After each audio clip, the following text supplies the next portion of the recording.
Hey guys, Nick here for Rev3 Games, and I'm here at PAX, where I just got to play a little bit of Geometry Wars 3 Dimensions. Now, I was a really big fan of the original Geometry Wars, and especially Geometry Wars 2, and I was really taken aback when this game got announced a couple weeks ago because, like, as a lot of people know, I think Bizarre Creations, the creator of the original and Project Gotham Racing, was disbanded recently. Now, this game is being created, though, by Lucid Games, which is a former mobile developer comprised mainly by former Bizarre Games devs, and yeah, I got my hands on with it. My immediate impression, well, so look, the big twist here, I guess, is that it is in 3D, and most of the stages involve being wrapped around a 3D orb, which from those first screenshots, I wasn't super thrilled about, honestly, because I felt like that gives you necessarily less information about the battlefield than a flat plane would, like in the original game.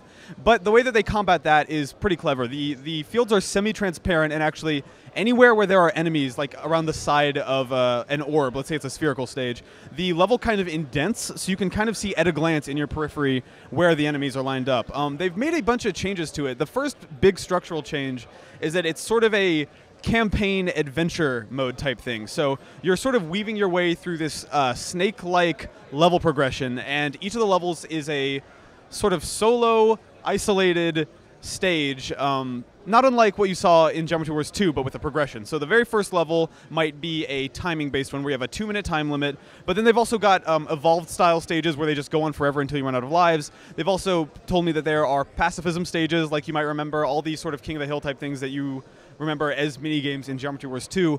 And then on top of that, they've got leaderboards that are very much like what you remember from Geometry Wars 2. So just like in GW2, your friend's nearest leaderboard score, the guy who's right above you, their score is displayed in the upper right corner, and if a friend of yours beats your score, that part of the adventure sort of path blinks red to tell you to go back to that level and top their score, which is a pretty clever application of that concept. They've done a lot of other changes, though, beyond just the structure of the game. In addition to adding a co-op campaign with its own adventure progression and subset of levels, they have added mechanical changes, including a little drone-type ship that follows you around. Now, this drone can be customized almost not quite like a Call of Duty loadout, a little bit simpler than that, but almost like that. You could have it drop mines, you could have it sort of self-destruct, you could have it drop a black hole. These are all options. And you can also use the little gems that you pick up as multipliers, as score multipliers, as currency to level these things up and make them stronger. That is something I'm still going back and forth on how I feel about, just because I feel like the beauty of Geometry Wars has always been its purity and the fact that it's the same every time and you get better. Kind of like a game like Spelunky or something. And in this, you are progressing. Your skills are getting better as you put more time into it. So it remains to be seen how that'll affect the Geometry Wars thing as an idea. But I really do genuinely love the look of the game. They've got this beautiful sort of 3D vectory art style, and there's lots of great uses of like rainbow colors and transparency, and it's all very pseudo-Tron-like, but a little bit more 2014 than that.